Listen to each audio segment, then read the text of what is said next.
To my friend from Ukraine, President.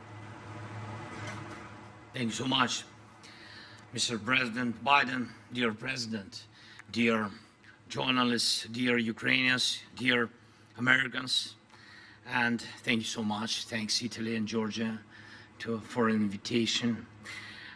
Dear friends, today is a truly historic day, and we have signed the strongest agreement between Ukraine and the US since our independence.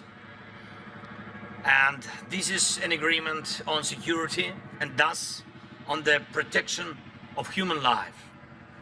This is an agreement on cooperation and thus on how our nations will become stronger.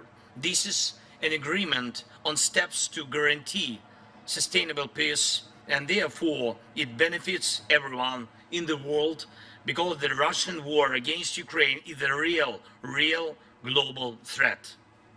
I thank you very much, Mr. President, for your leadership, which is reflected in particular in this agreement and in your years of support for Ukraine. I thank our teams, both teams. Thanks very much for making sure that the details of the agreement are really good. And of course, I want to thank every Ukrainian soldier, all our people whose courage made this level of alliance between Ukraine and the United States possible. And I'm proud of our people and what Ukraine can do, and I'm very grateful to all Americans, to everyone in America who strengthens American leadership.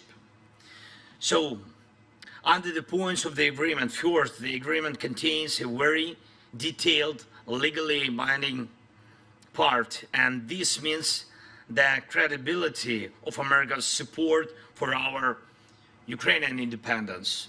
Secondly, security commitments from the United States are based, among other things, on the sustainability of security and defense support, not only for the duration of this war, but also for the period of peace after the war, and we will definitely ensure peace.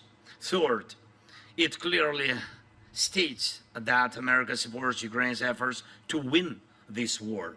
Fourth, the agreement has good provisions on weapons for our defense, whereas specifically on the Patriot systems, whereas specifically on the supply of fighter squadrons to Ukraine. That's right, plural, squadrons, including but not limited to F-16s. We have worked for a long time for this.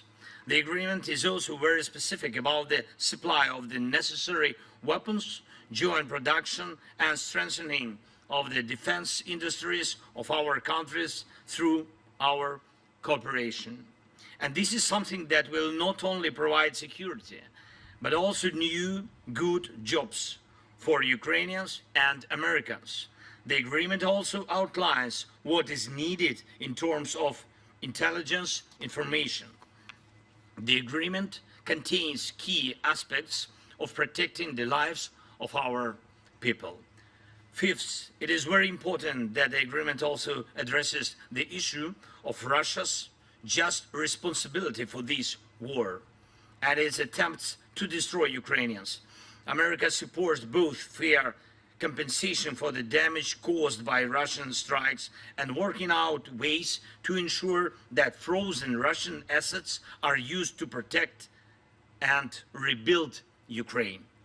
The agreement also includes sanctions and export controls that will make Russia feel the pain for what it is doing against the freedom of peoples.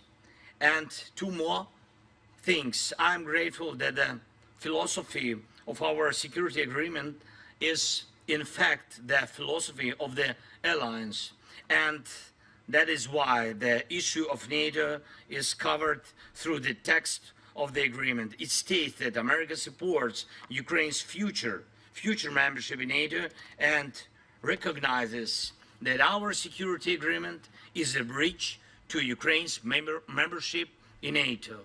It is very important for all Ukrainians and for all Europeans to know that there will be no security deficit in Europe, which tempts the aggressor to war and makes the future uncertain.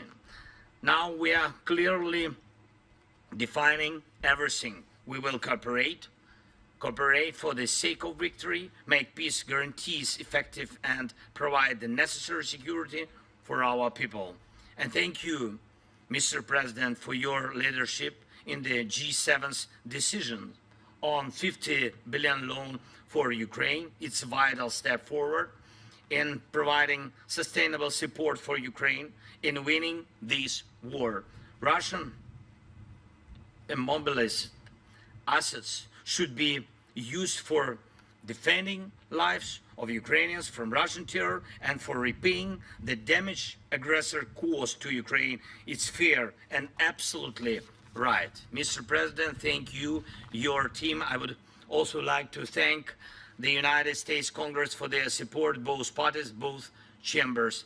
Thank you, and thanks to every American heart that does not betray freedom and supports us.